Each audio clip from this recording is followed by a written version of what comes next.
Вентиляция, крыша, пол, стены, новый парапет. Практически с нуля. По поручению главы Ингушетии проведен ремонт в Центре культурного развития в Магасе. Напомню, объект был построен и сдан в эксплуатацию 5 лет назад. О качестве возведения говорит масштаб нынешней реконструкции. Дана Плиева с подробностями.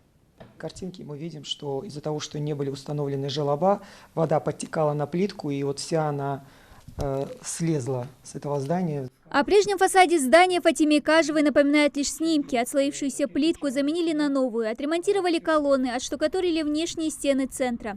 Во дворе высадили 100 кустов роз. Пластиковые крышки от люков заменили на чугунные и поставили скамейки с обогревом. Вокруг здания построили забор. Полностью вот эта часть ограды была обшита кафелем, он частично был уже поломан, посыпался. Сейчас сделали караед, покрасили, я думаю, что это уже долго будет иметь такой презентабельный вид. Потом нижний ряд ступенек, он был разбит, благо дело подрядчик умудрился найти вот этот кафель.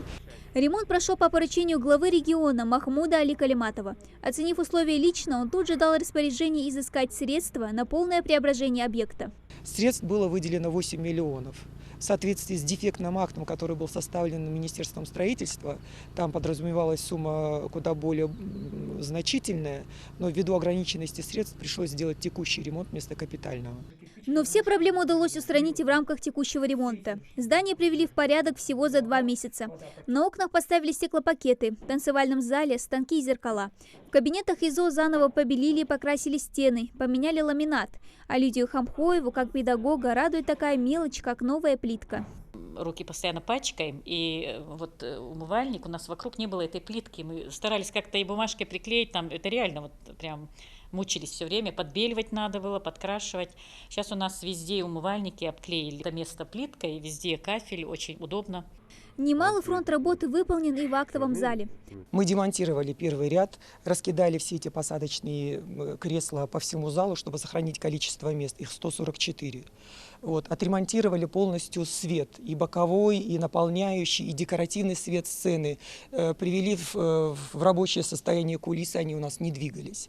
Укреплена и сцена, шатавшаяся до ремонта. Наконец-то зрители не будут задыхаться летом от жары. 4 новеньких кондиционера обеспечат комфорт. А сейчас, в период пандемии, зал оснащен антибактерицидными лампами. Показы фильмов здесь ведутся с соблюдением всех требований Роспотребнадзора. Никаких бактерий здесь не остается, полностью безопасность соблюдается.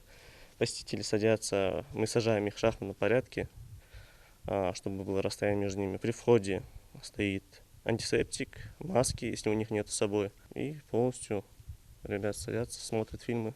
Полностью заменена вся сантехника и положен кафель. Впервые со дня функционирования центра для работников тут заработал кафетерий.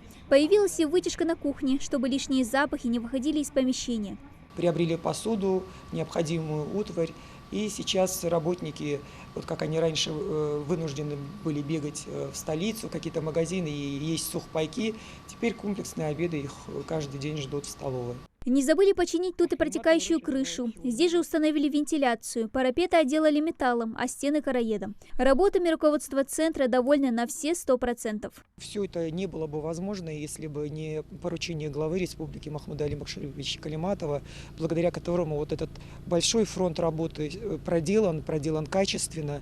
И сегодня дети могут заниматься вот в этих светлых, просторных помещениях. Большое спасибо за все, что сделано.